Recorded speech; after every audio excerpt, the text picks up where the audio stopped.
Good afternoon, everyone. And, well, it's that day again, Wednesday, lunch break with ATI. I'm Sam Arce, also known as Broadway Sam, and I'm back. I was gone last week. I was in London, Manchester, opening up a new show in Manchester, 13 going on 30. But I'm so excited to be back. Just got actually home from New York yesterday, and I was so looking forward to this interview.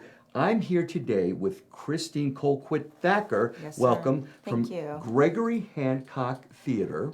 And you know Gregory, we just love Gregory and all that he's doing. And we're going to be talking today all things Gregory Hancock, but specifically we're going to be talking about the Casket Girl. Let me see. Yes, So I was learning more about the Casket Girls, and you're going to tell us all about that, featuring music by Corey Gable.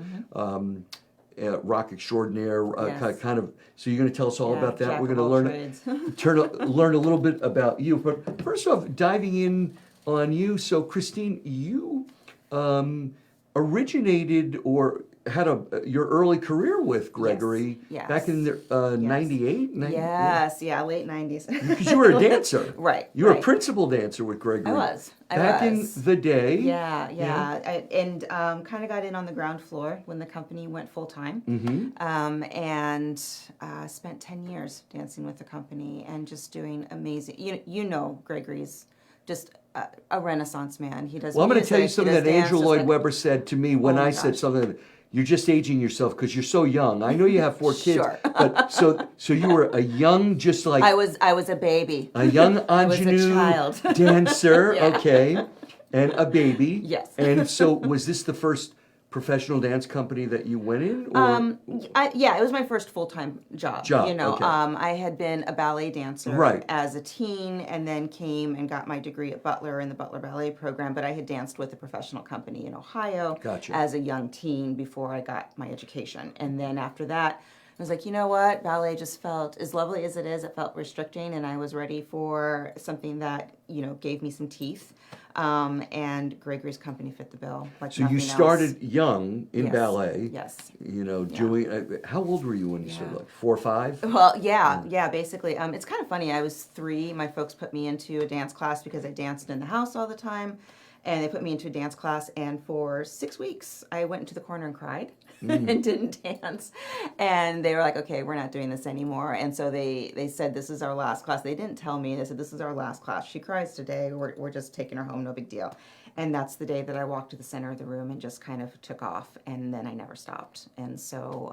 do you remember what it felt like? I remember. Yeah, actually I do. I really have vivid recollections of that very first preschool dance class and my first teacher and my first time on the stage, and I loved it. And I'm grateful they were given, my parents gave me a choice every year. Do you want to keep doing this? It was never expected of me, because I know with some kids that it becomes the expectation. And was your mom involved in dance? Or? No. She had grown up in a rural community on a farm, and she had always wanted to dance. Gotcha. And she took some dance classes at a university that was nearby. Actually, she just was like, I'm going to take some adult ballet. Gotcha. And then she found out she was expecting. And it was you. It was me.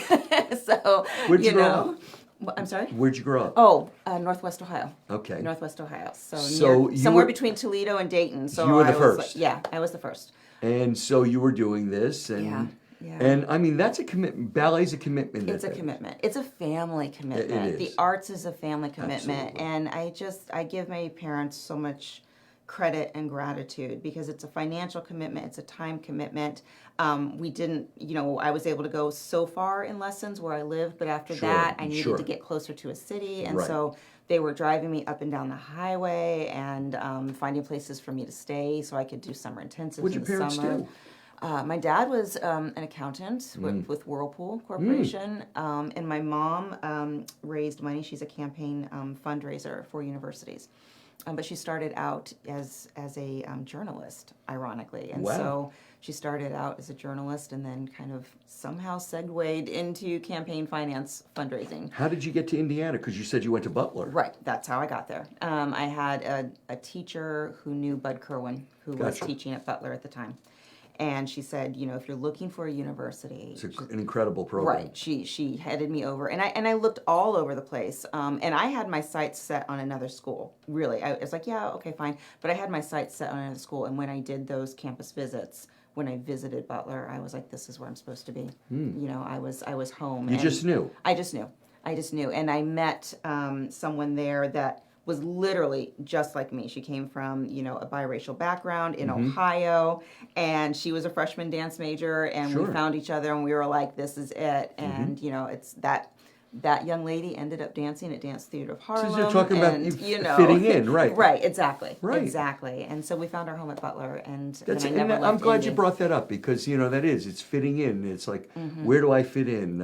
Right. I have a biracial son. My son is half Korean and half Spanish and Italian. Yeah. And, no matter what, it's like, where do you fit in? Right. And that... And I think it was a blessing because, growing up, my mom was from a rural community, my dad was from the city, and I had great relationships with both sides of my family. Which is good. Yeah, I spent time growing up, in the summers on a farm. I spent time in the city, and best of both worlds. I had the best of all the worlds. And so it was a magical upbringing. I'm not going to lie. It was really great. And then there's dance. And I just, as a college educator, which I ended up doing later in life, I always recommend that to the students who are shopping schools. I'm like, you have to visit the school you're looking at. Right. Because just because it might fit great on paper, you don't know how you feel when you get there. And when I got to Butler's campus, I was like, this is where I belong. This is where I'm supposed to be. I totally agree. I go back to thinking, my daughter's a doctor now, and when we were doing the visits,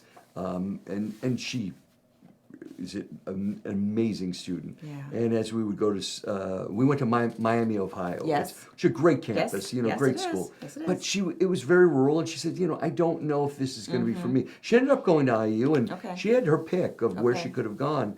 And one of the neat things is you find what fits for you, and others, I took her to NYU, and she said, Dad, this is wonderful. Right. And, I grew up in New York, and she said, but this isn't for me. I want to go to a campus. I want to have that life. She knew she wanted to be a doctor. She wanted to go to medical school. She said, I need to have that college life.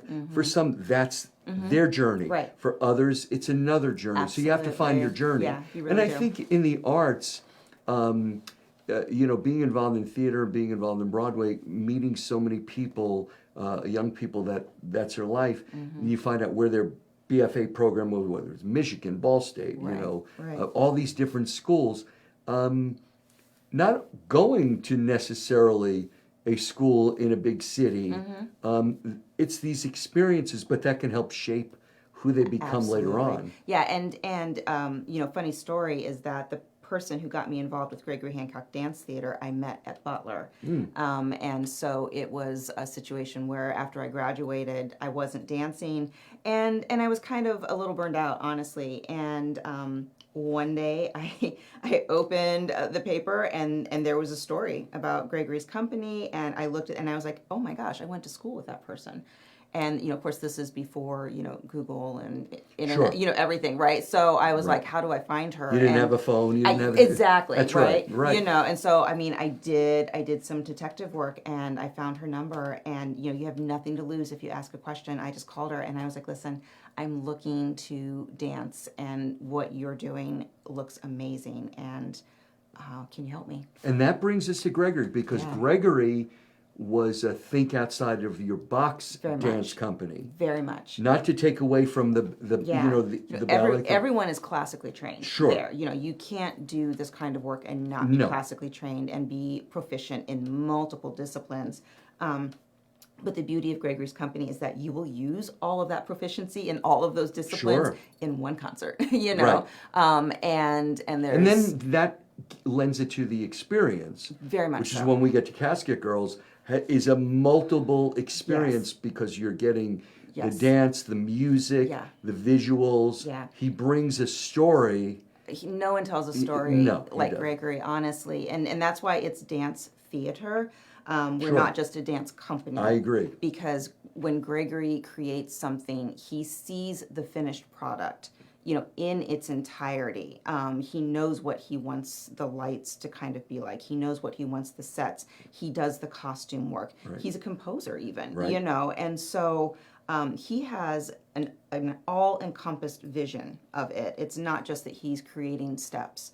He knows the story he wants to tell. He knows how he wants to present it on stage, and then he collaborates and he makes magical things happen. Well, I think, he brings these experiences, and so when he was in Krakow, Oh my gosh, yeah. and so when he visually, walking the square, and he saw that woman singing, and the lady in Krakow, and he just sees this visually, and then I think I'm a very visual person, so I could understand this man's mind is working, and then he's thinking, how do I bring this, tell the story? I asked him, and I said, it was so magical that there's a woman there that probably doesn't has no idea. Has no idea that there's an entire piece created about her. It would be almost magical if she could see the beautiful story that he created from his imagination of his thought from that. And when he told, he created his musical. Oh my gosh. It's just, that's the way he is. And I think he is such, I feel theater is to encourage, motivate, to inspire, and to also heal, and he does all those things. And I noticed that with all his dancers, the young ladies, women, the men that are coming in, that they all have a special uniqueness, but yet they work so well together. Yeah, and that's been the beautiful thing. You said I was a principal dancer. I think the thing that is so beautiful about Gregory's company is that every single dancer there is a principal dancer. I know when I was, in my generation of the company, every single dancer that I worked with was a principal level dancer, and we all understood that and respected each other. So each of us could step into that spotlight if we needed to, but we also knew how to work together as a unit and how to form and not try to outdo each other, and not it's 1,000% teamwork and family. And I think that's the beautiful aspect of his company, is that he has these amazing dancers who can stand alone on stage and tell a story alone on stage, but they also work together. And when you put half a dozen principals on a stage together, you've got fire. It's just fire. It makes this amazing energy. And live theater is an experience.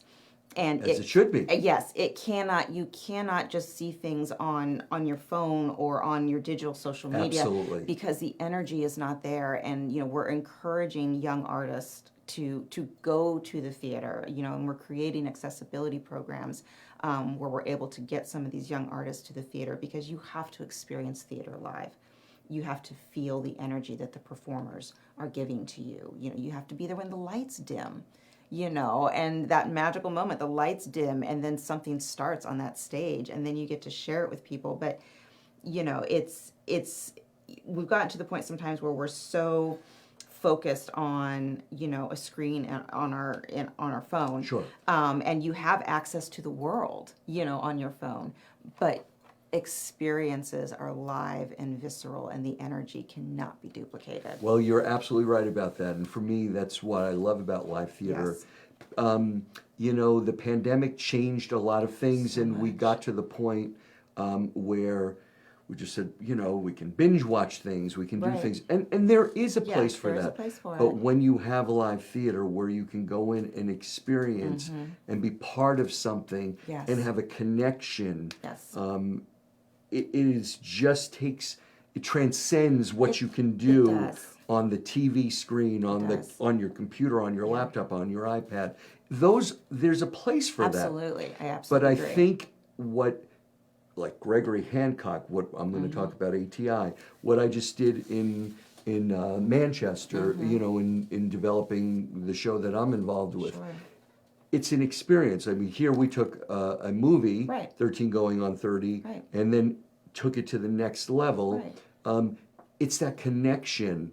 And when you see a person that goes on live, anything can happen. Anything can happen. Right. The show is never the same twice. It's never the same. It's the same, but it's never the same. There's always something. The energy of the audience can also affect Very much and so. give that Very much so. actor, that dancer, just a different experience. It's mutual, and I've been like the curtain speaker for several shows, and when I go out to talk to the audience, to kind of like welcome everybody in. But my first thing is like, it's like, we feel your energy. Sure. This is not like there's not a glass wall between us and you are as much an experience, part of this experience as the performers are, and we're giving and sharing this energy, and it's going to be amazing. Well, I love movies, but when they too. make a movie, Yeah. they can say cut Right. and do the scene 20 times. Right. This angle, that angle. Right. But in live theater, it's happening real time. Right. And things can happen. And for a dancer, because they're using their bodies, and at any moment, and the experience is just, it's incredible, because for most of us, we're like, I could never do that. But to see a human being who's worked so hard, and the lifespan of a dancer, being so young and into their 20s, 30s, and some into their it's hard to do because of the physicality. The physicality of it. Yeah. I mean, it's like any professional athlete. It's like and dance science and sports science has really helped to elevate and elongate careers. There's a lot of things. Wow, I wish I had been able to do that when I was dancing. Right. I might have gotten another 5 years out of my career. But it's very taxing on the body, and as someone who's gone through multiple evolutions of dance and performance, I'm not gonna lie. There's a certain, you hit a certain age, and like a couple of check light buttons come on. I mean, it's inevitable, and so. Digging in and doing it when you're young, and getting the most out of it while you're doing it is key. Because it's not for the faint-hearted. So tell me about the Casket Girls. So this is the show that you're doing, and it's going to be October 24th through the 25th, and that's going to be at the Tarkington. Yes. Okay. Yes. So this is like something from what I'm going to tell you what I understand, and then I want you to tell us about it. I would love to. So I want you. So this is what I understood about it. I know you want to flip it so she's facing the right way, but she's actually supposed to be upside down. Yeah, because she's a bat. Yeah. You're right. Yeah. She's not a vampire. Right. A modern Gothic vampire ballet. So we have lots of different things happening here. Oh my gosh. We have dancers, beautiful Gothic dancers. We have music by Corey Gable. Tell me a little bit about Corey Gable. Oh my gosh. Okay, Corey's amazing. He is similar to Gregory, kind of a jack of all trades musically. He loves to tell stories through music, and he can do something as simple as piano and guitar, or he can create an entire score for a ballet, which is done electronically, and it's rock music. We also have a live singer, because some of the songs have vocals, and so we have a live singer. Tessa Gibbons is going to be joining us on stage, singing live one of the songs while the dancers are also dancing in the ballet. Gregory's integrated that. Corey's from Connecticut. He's a nationally recognized composer. He and Gregory are both from Kansas, ironically. These two boys from Kansas that found each other through the arts, and they love collaborating. They love telling Dorothy, stories. We're not in Kansas anymore. No, not at all. We're in Carmel. Collaborating, and we're starting and ending our season with pieces that Corey and Gregory collaborated on. So we're starting with the Casket Girls, and then our season will wrap up in June with Antony and Cleopatra, which is also thinking outside the box. That takes place in Club Isis, and also to some really amazing rock music. It's going to be great. So we're going to have on the stage these empty caskets, and it tells us it's going to be telling this story. This is actually based on a true story, and so the Casket Girls were sent from the king of France, wanted to help populate the New World, New Orleans, that particular area. And at the time, it was mostly populated like thieves and just like ill repute type people. And so he picked women from good families, from convents, and they were sent over to the New World to create good matches. And it was noted when the women arrived that they were unnaturally pale. They were extremely pale, and their skin would blister and redden in the sun. They had these caskets, their trousseau, these very large trunks that they carried all their belongings in. The nuns of the Ursuline convent met them and the women went to live with the nuns until they made good matches. All of their trunks were taken to the third floor of the Ursuline convent. And when they went to retrieve the belongings from the trunks were opened and emptied. Nothing was in it. And they never found any belongings that the women had brought. And so the question is, what was in the caskets? What was the purpose of the caskets? And so that's kind of where our story starts. It's 1700s New Orleans. The casket girls are just arriving and they're intercepted by the nuns of the Ursuline convent. And then the story focuses on one particular casket girl named Catherine and her match with a young man named Jean and how things get pretty bloody. I'll put it that way. Okay. So that's the story. A fun fact about the Ursuline convent in New Orleans, it's still standing. It's still there. After some of the events that happened there in the 1700s, the third floor windows were nailed shut. The nails were blessed by the Pope and sent over on boat, and those windows are still shut to this day with those blessed nails. So, Wow. Speculation, no one really knows what actually transpired, but that's the legend So of how many vampires. dances are in this one? Oh my gosh. Well, we have a regular cast of 8, and then we have other dancers who are going to be joining us on stage who are guest performing with us. So it ends up being a large cast, so that there's masquerade balls, there's voodoo because that's a big part of New Orleans, and so there's voodoo in it. Amazing sets, and then of course amazing lighting by Ryan Koharchuk, who's just another. We consider Ryan a collaborator with Gregory because he is an artist in his own right, and what he creates with his lighting and does for Gregory's productions is just spellbinding. And Pretty so, amazing. This is an amazing opportunity. It's going to be sweeping, and come in costume. It's Right, the end. yes. It's like come. If you like to cosplay a little bit, cosplay. Yeah, please join us. You can do this, and this is your 28th season. It's hard for me to believe because he must have been, I don't know, 15 when he was an infant. He was an infant. Yes, we were children. and I know he dedicates pretty much all the seasons to his mom. It was just so special. She was so important. This is our little guy, and this was given to me when I retired, and then I became dancer emeritus. But you mentioned his mom. Right. Some of her diamonds are in the heels of this, and so it's very special. Yes. Florence was an incredible human, and just encouraged Gregory and cultivated this amazing artistic genius. And her spirit still lives on at theater named after her at our studios, the Florence, and she's still a huge part of his inspiration. So you've come back. And your role now is as executive assistant and coordinator. Kind of Gregory's right hand, someone for him to bounce ideas off of, someone to, I am the first to have a full-time staff position, so the company's growing, and so it's a great fit because Gregory and I have worked together and known each other for decades. And but you're also a choreographer. Are you involved? Are you involved? I am. Does he come to you, or do you talk? We do. We talk. In the end, this is Gregory's. Sure, This is Gregory's work. Right. And so I'm always honored if he ever brings any artistic questions to me. I am a choreographer and a dance educator. And so, but it's all Gregory. So, but I'm grateful when he bounces ideas off of me because that's an honor that he does that. Well, that's wonderful. Yeah. And you're also a mom. You have 4. I am. We have 4 daughters. 4. Are daughters. any of them in dance, or all of them? Well, one of them is. Yeah. So, my husband had 2 daughters when we married, and then we had 2 more together, and so that's wonderful. Yeah, so we're like the Brady Bunch. We're a lovely little blended family, but the older ones are in their 20s and they're out of the house now. Gotcha. So they're doing their own thing, and then the 2 that are still in the house are 16 and 14 right now. Are either one of them doing dance? Yeah, my 14-year-old is a dancer.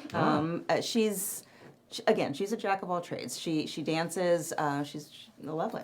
I'll say I think she's a great dancer. But she's also an accomplished singer, and does some modeling work as well. So she's a triple into threat. Everything. She is. And smart as a whip. And then my other daughter is into historical reenactments. She volunteers at Conner Prairie.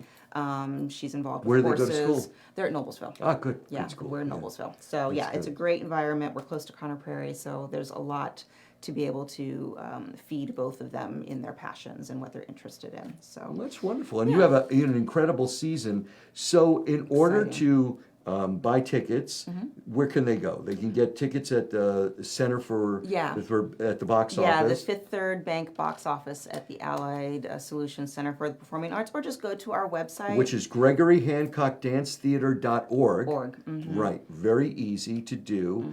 And you'll have Winterfest coming up in December. Yes. You'll have the pageant in February.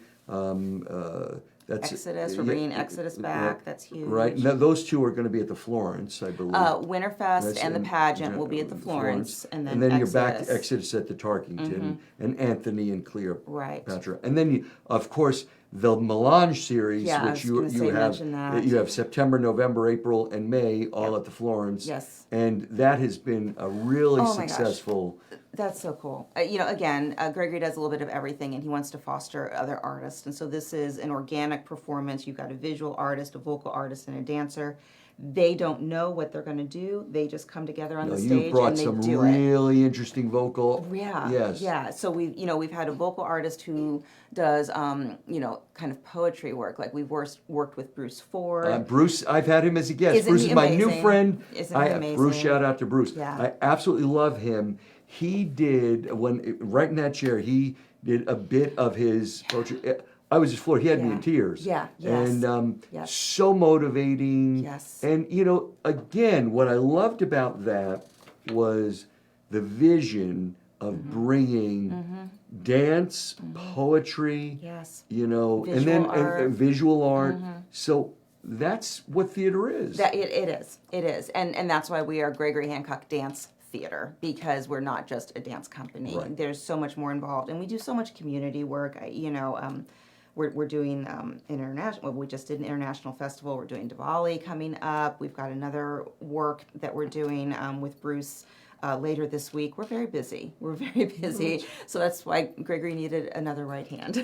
Well, I mean, to be doing this, and and for you, and again, 4 kids, but the 2 at home, and then I'm imagining now you're shuttling them back and forth to dance and all the things. Having 2 teenagers, it's a lot, Christine. It is. It's all worth it. Well, it's a blessing to be busy, I say. I think it's incredible. I'm going to give a little shout out, and first off, for all of you, if you haven't gotten your tickets. There's just so much happening here in Carmel. We're lucky. I mean, that we have a vibrant arts community here. We're really lucky. And I'm going to give a shout out. So we've got Gregory Hancock, the Casket Girls, and now I'm going to tell you a little bit about ATI, Actors Theater of Indiana, which I am on the board. So our next show, also Mel Brooks' Young Frankenstein. If you haven't seen one of our shows, we are Broadway in Your Backyard. And I want to tell you, our opening is going to be October 24th. So you could see our opening night if you can still get tickets, because that's selling out. And that same weekend, see Gregory Hancock. But so they're 2 nights only. We're going to be 3 weeks. We're going October 24th through November 9th. You can get tickets at atistage.org or 317-843-3800. You can go online. We have a QR code.